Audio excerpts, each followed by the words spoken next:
Hello students, मैं self वंदना सुखाड़िया। आज हम बीएससी पार्ट 3 के ऑर्गेनोमेटलिक कंपाउंड वाले पोर्शन को कंटिन्यू करेंगे। इससे पहले वाली क्लासेस में हमने इसका जनरल इंट्रोडक्शन लिया था। आज हम देखेंगे कि कौन कौन से ऑर्गेनोमेटलिक कंपाउंड प्रेजेंट होते हैं, जैसे मैग्नीशियम के, टिन के, लेड के, लिथियम के। तो आज हमारा मेन टॉपिक है मैग्नीशियम। तो इसमें ऑर्गेनोमेटलिक कंपाउंड्स ऑफ मैग्नीशियम। आज हम मैग्नीशियम को इसमें सेंट्रल मेटल एटम के रूप में यूज़ करते हुए देखते हैं कि मैग्नीशियम के जो ऑर्गेनोमेटलिक कंपाउंड्स हैं वो किस किस टाइप के हो सकते हैं। तो इसके हमने कुछ नोट्स प्रिपेयर किए हैं। तो देखिए कि इसमें सबसे पहले RMgX टाइप का कॉम्प्लेक्स या R2MgX का, जिसमें 2 एल्किल ग्रुप प्रेजेंट हैं और एक सेंट्रल मेटल एटम के रूप में मैग्नीशियम है। इसका एग्जांपल डाई मैथिल मैग्नीशियम। या इसका एक और हो सकता है कि अगर RMgX हो तो उसे हम कहेंगे एल्किल मैग्नीशियम हैलाइड। साइक्लोपेंटाडाइनिल एनायन, इसमें देखिए एनायन है जो मैग्नीशियम से जुड़ा हुआ है। और इस तरह से इसके कुछ एग्जाम्पल्स हमें दिए गए हैं। तो अब हम इसमें सबसे पहले स्टेप वाइज जब इसकी स्टडी करेंगे तो हम इसके मेथड ऑफ प्रिपरेशन, इसकी प्रॉपर्टीज़, इसकी स्ट्रक्चर के बारे में हम लाइन से देखेंगे।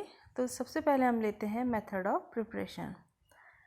एल्किल मैग्नीशियम हैलाइड को प्रिपेयर करने के बहुत सारे तरीके हैं, लेकिन जैसा कि हमने पहले भी देखा कि ये ग्रीनियर रिएजेंट है जो RMgX ग्रीनियर रिएजेंट कहलाएगा, जो बहुत ही इम्पॉर्टेंट है केमिस्ट्री में। और इसको सबसे पहले प्रैक्टिकली विक्टर ग्रीनियर ने बनाया था। तो उन्होंने जो मेथड यूज़ किया उसका हम स्टडी करेंगे कि लैब में उन्हें किस प्रकार इसको सिंथेसाइज किया गया।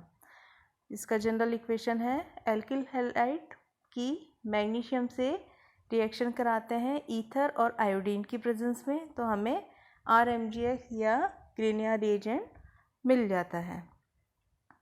अब इसमें देखिए जैसा कि ये प्रैक्टिकली आपका अरेंजमेंट दिखाया गया है, इसमें एक वाटर बाथ लिया गया है और एक राउंड बॉटम फ्लास्क जिसमें आयोडीन और मैग्नीशियम धातु के क्रिस्टल्स को डाला गया है और सॉल्वेंट के रूप में इसमें ईथर का यूज़ किया गया है।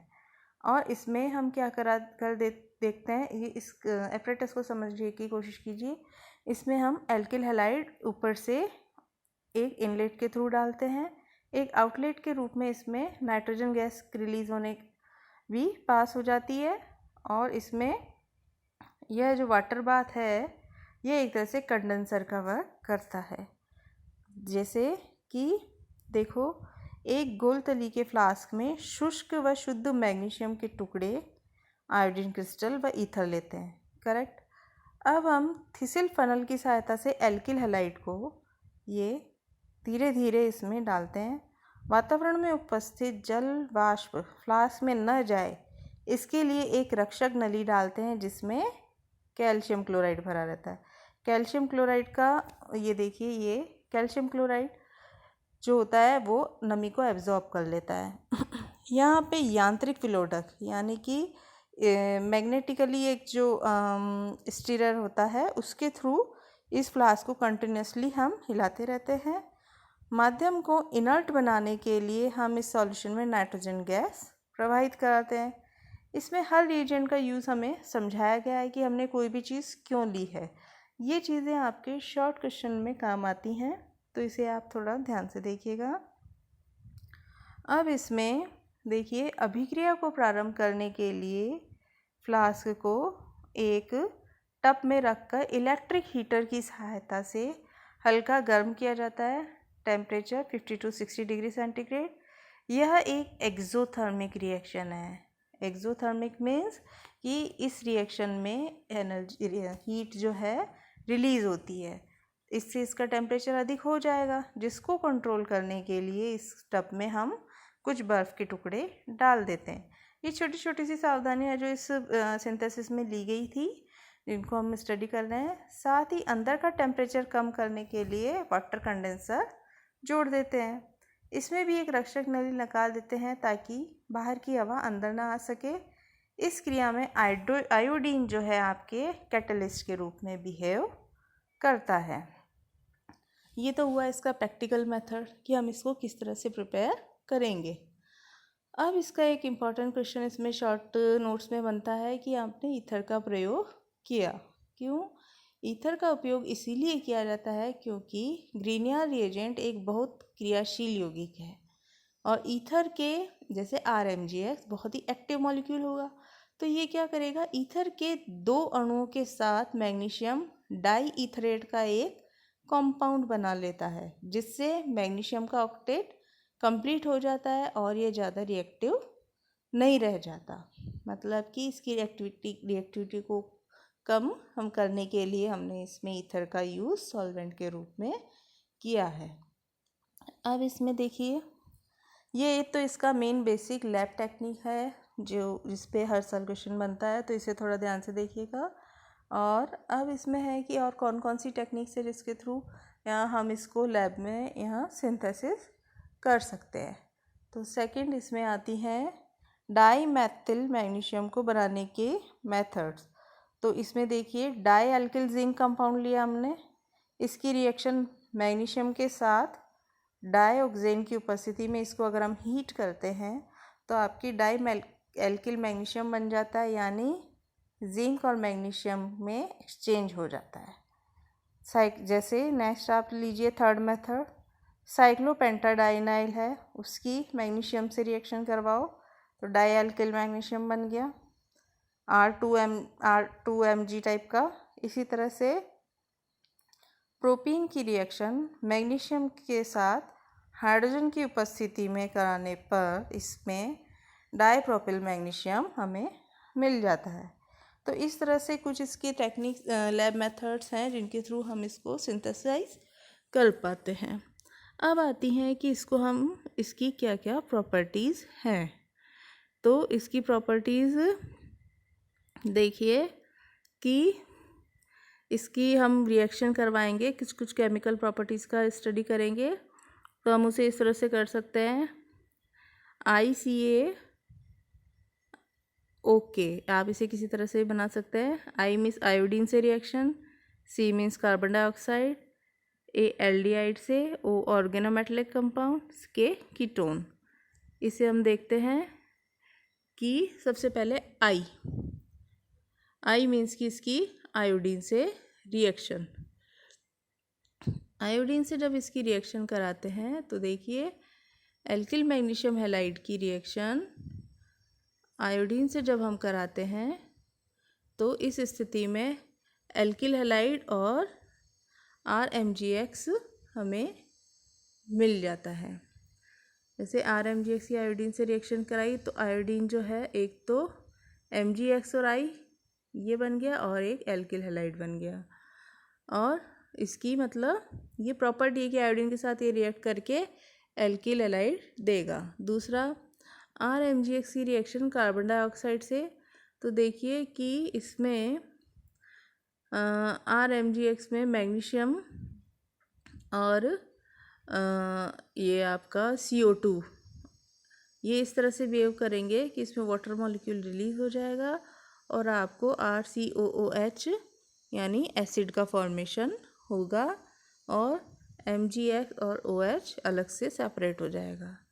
A मीन्स एसिटाल्डिहाइड, फॉर्मेल्डिहाइड या एसिड से एल्डिहाइड से। तो इसमें देखिए RMgX की रिएक्शन अगर हम कराते हैं किससे, फॉर्मेल्डिहाइड से, तो इस स्थिति में आपके ये RMgX, तो आपको इसमें फाइनली इसमें एल्डिहाइड से बनेगा अल्कोहल और अल्कोहल की रिएक्शन RMgX में, फिर इसकी रिएक्शन यहाँ इससे कराते हैं तो आपको ये 1 डिग्री एंड 2 डिग्री अल्कोहल इसमें प्राप्त हो जाते हैं। नेक्स्ट इसमें आता है कि इसकी एक्टिव हाइड्रोजन कंपाउंड से, एक्टिव हाइड्रोजन कंपाउंड यानी कि ऐसे कंपाउंड जिसमें हाइड्रोजन एटम एक्टिव हो यानी इजीली रिलीज हो सके। देखिए RMgX की फर्स्ट वाटर मॉलिक्यूल से कराते हैं तो एल्किल हैलाइड प्लस MgX और OH आपका सेपरेट हो गया। इसी तरह से RMGX की अल्कोहल से करवाइए तो इसमें भी फिर आपके MgXOR और एल्केन फ्री हो गया, क्योंकि इसमें H एक्टिव मॉलिक्यूल है तो वह निकलेगा। फिर थर्ड RMGX की अमोनिया से करवाएंगे, अमीनो ग्रुप इसमें सेपरेट होगा और एल्केन, ये सब एक तरह से एल्केन भी प्राप्त हो रहा है इनमें। फिर RMGX की एल्किलामीन से करवाएंगे तो इसमें फिर एल्केन प्राप्त होगा। तो ये इसकी जनरल प्रॉपर्टी हो गई कि इससे हमको एल्केन मिल रहा है। एल्काइन से जब आप इसकी रिएक्ट कराओगे फिर एल्केन मिल जाएगा। अब RMGX की HCl से करवाने पर भी हमें एल्किल हैलाइड एल्केन और मैग्नीशियम का डाइहैलाइड वाला कॉम्प्लेक्स मिल जाता है। अब नेक्स्ट है इसकी अदर ऑर्गेनोमेटलिक कंपाउंड से। अब देखिए इसकी reaction other organic metallic compound से जब हम करवाते हैं, जैसे जिंक क्लोराइड से, तो RMGX, zinc chloride, dialkyl zinc और मैग्नीशियम के हैलाइड्स मिल गए। इसी तरह से cadmium chloride, mercury chloride, lead chloride, silicon के क्लोराइड, इन सब से रिएक्शन करवाने पर इसमें इनके टेट्राएल्किल या डाईएल्किल वाले ऑर्गेनोमेटलिक कंपाउंड मिल जाते हैं। तो इस तरह से देखो इसमें जो सिलिकॉन वाला कंपाउंड है तो टेट्रामेथिल सिलेन, ये इसका हमें बहुत काम में आता है किसमें, स्पेक्ट्रोस्कोपी में। जो NMR हमने स्टडी की थी लास्ट टाइम, तो NMR में इसका यूज़ आता है किसके रूप में, रेफरेंस के रूप में, जिसका जो 0 होता है डेल्टा का वैल्यू। अब टेट्रामेथिल लेड को हम कहाँ यूज़ करते हैं, पेट्रोलियम में। तो इस तरह से हमने इसकी रिएक्शन देखी। लास्ट है कीटोन से जब इसकी रिएक्शन करवाते हैं तो आप देखिए इसका नेगेटिव पार्ट इसके पॉजिटिव से जुड़ गया, फिर वाटर मॉलिक्यूल से करा दी तो थर्ड डिग्री अल्कोहल मिल गया। तो आपके ऑर्गेनिक इस केमिस्ट्री में जब क्वेश्चन आते हैं तो इसमें ये जो प्रोडक्ट होंगे वह स्टेप वाइज आपको डायरेक्ट प्रोडक्ट का नाम दिया जा सकता है, आपको रिएजेंट लिखने होंगे, या फिर रिएजेंट देंगे तो आपको फाइनल प्रोडक्ट को आइडेंटिफाई करना पड़ेगा। और इसके क्या क्या यूज़ हैं, देखिए इसके यूज़ हैं हमारे एसिड निर्माण में, एल्किल हैलाइड में, 1 डिग्री 2 डिग्री अल्कोहल में, स्पेक्ट्रोस्कोपी में टेट्रामेथिल सिलेन के रूप में, टेट्राएथिल लेड को एंटी नॉकिंग एजेंट के रूप में पेट्रोलियम में यूज़ करते हैं, अन्य ऑर्गेनोमेटलिक कंपाउंड बनाने में, to prepare amine, ether and alkane. तो इस तरह से ये इसके कुछ यूज़ थे जो हमने अभी देखे भी हैं इसकी प्रॉपर्टीज़ में, और ये अब एक तरह से हमने इसको समझ लिया अच्छे से। नेक्स्ट आता है कि इसकी स्ट्रक्चर। ऑर्गेनोमेटलिक कंपाउंड में देखिए इसका फॉर्मूला जिस तरह से हमें पता है कि क्या होगा, RMGX, इसमें मेटल और एल्किल ग्रुप, इसके बीच में पोलर कोवलेंट बॉन्ड होगा जो हमने सबसे पहले देखा, और मैग्नीशियम और हैलाइड के बीच में इसमें आएगा आपके ionic bond. Alkyl magnesium halide में मैग्नीशियम तथा हैलाइड के मध्य तो आयनिक बॉन्ड, जबकि एल्किल ग्रुप और मैग्नीशियम के मध्य पोलर कोवलेंट बॉन्ड प्रेजेंट होता है। तो इसमें एल्किल ग्रुप जो होता है वह RMGX में नेगेटिवली चार्ज होगा और मैग्नीशियम जो होगा पॉजिटिवली चार्ज होगा। तो ऑर्गेनोमेटलिक कंपाउंड ऑफ मैग्नीशियम में एल्किल ग्रुप व मैग्नीशियम के बीच में ये यहाँ से बॉन्ड ब्रेकिंग होगी, ठीक है ना।